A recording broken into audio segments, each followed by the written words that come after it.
Thanks for checking out this movie review video. This is for the 2024 release, The Platform 2, and right now it is streaming on Netflix. So I did a review of the first Platform film when it came out many years ago. I don't even remember what year it was because it's been so long. So if you are interested, I'll put the link down in the description, along with a link for memberships to the channel if you're interested in that. Which leads me into subscribe to the channel to support me, thumbs up on the video to help me with the YouTube algorithm, and hit the notification bell button to know when I'm putting up new videos. But anyway, the Platform 2, in comparison to the original Platform, follows the rules of sequels for the most part, which is it's not going to be as good as the first film.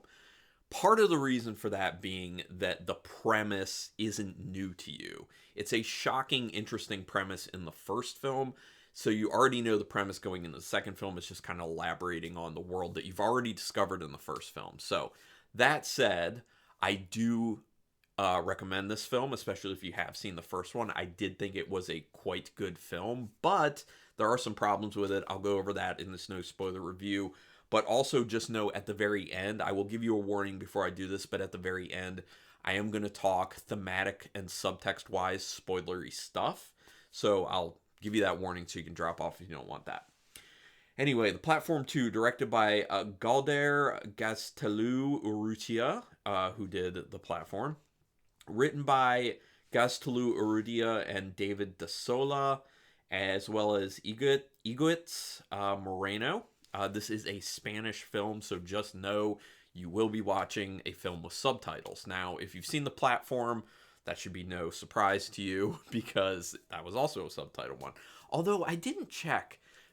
Maybe they have a dubbed option on Netflix because I know they have been doing that with newer films they've been releasing that are foreign language films.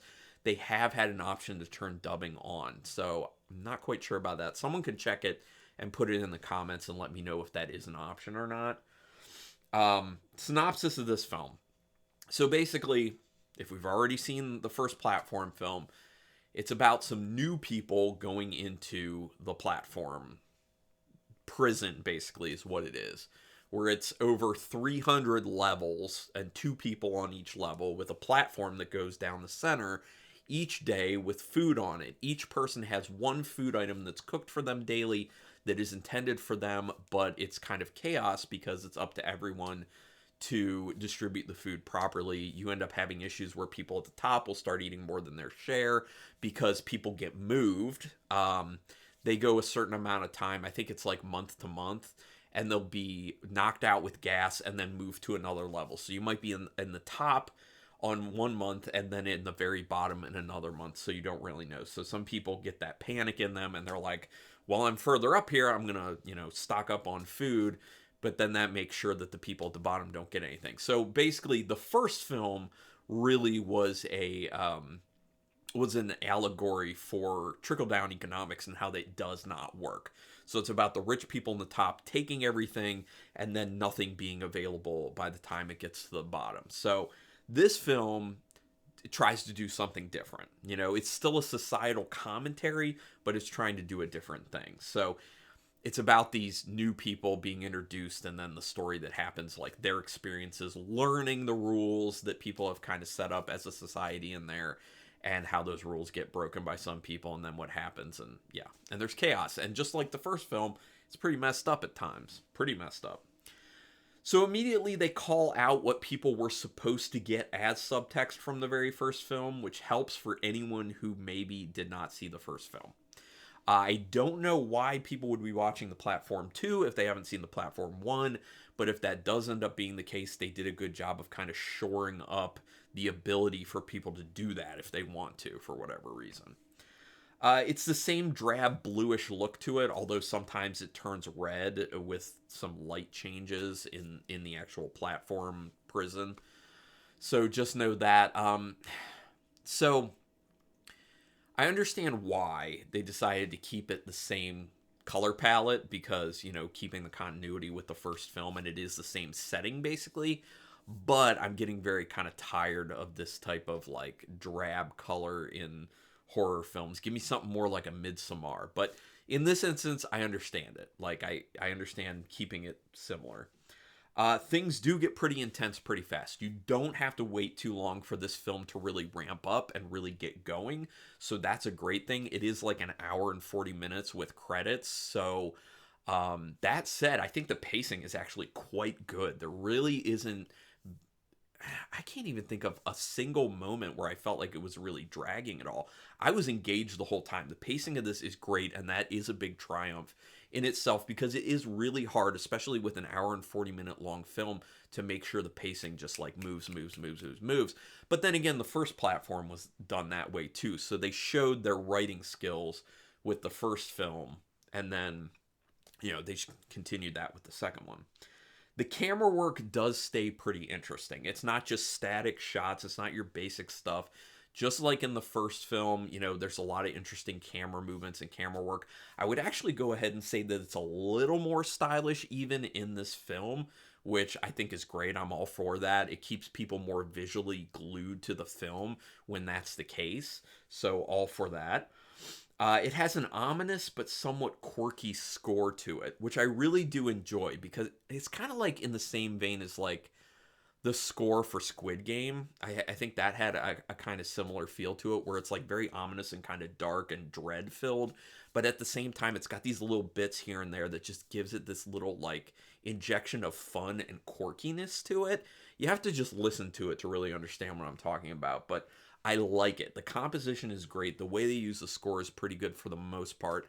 There are moments where they're kind of screaming at you too much with the score, unfortunately, but it's not too bad. And it is appropriate for what they do.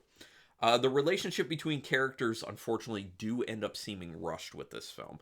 That's one of my problems. Now, I know that if you draw that out, if you need to take more time for relationships to be established with characters, that can risk making the film drag a little bit. So I understand why maybe they did not take more time with characters, but it really ends up leading to a bit of a problem where you're like, I'm not sure this person would be treating this person this way right now because they haven't had a whole lot of time. We haven't seen during the duration of this film any indication that they're really getting closer or they're really starting to hate each other, or you know what I mean? Like that type of situation where the history wasn't presented to the audience in order for actions to make sense between characters.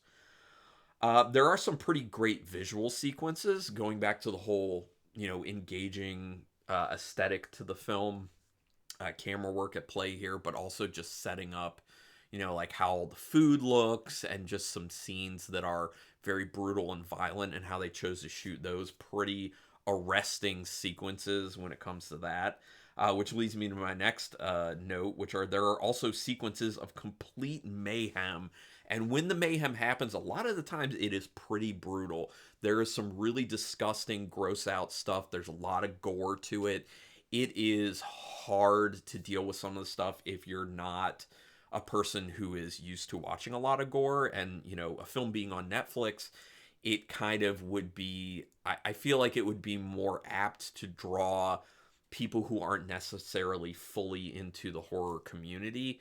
If you're watching something on Shudder, that's a little bit different because you expect that those people have seen a lot of horror before because it's an app specifically for horror. With Netflix, if someone ends up watching the platform or the platform 2, they don't necessarily know what they're getting into because it's not just an app for horror. There's a ton of different things there.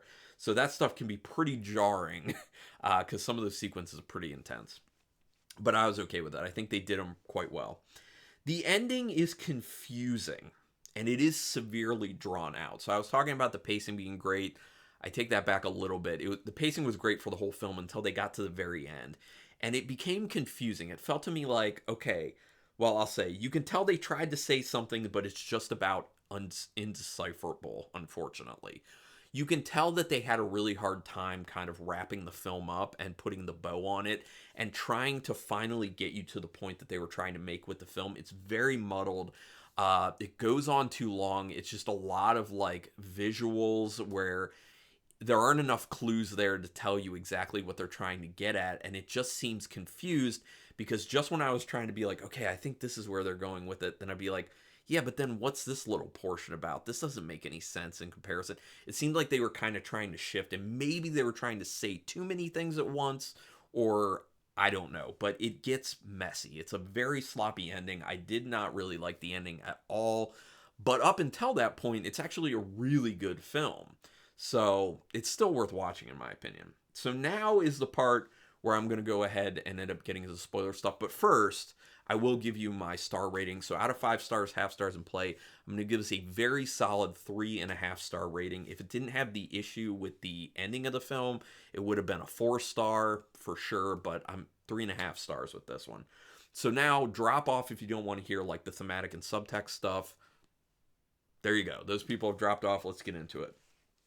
This film is about how fragile laws and norms in the society are, as well as how selfish, disruptive people will always threaten the balance of those norms and laws.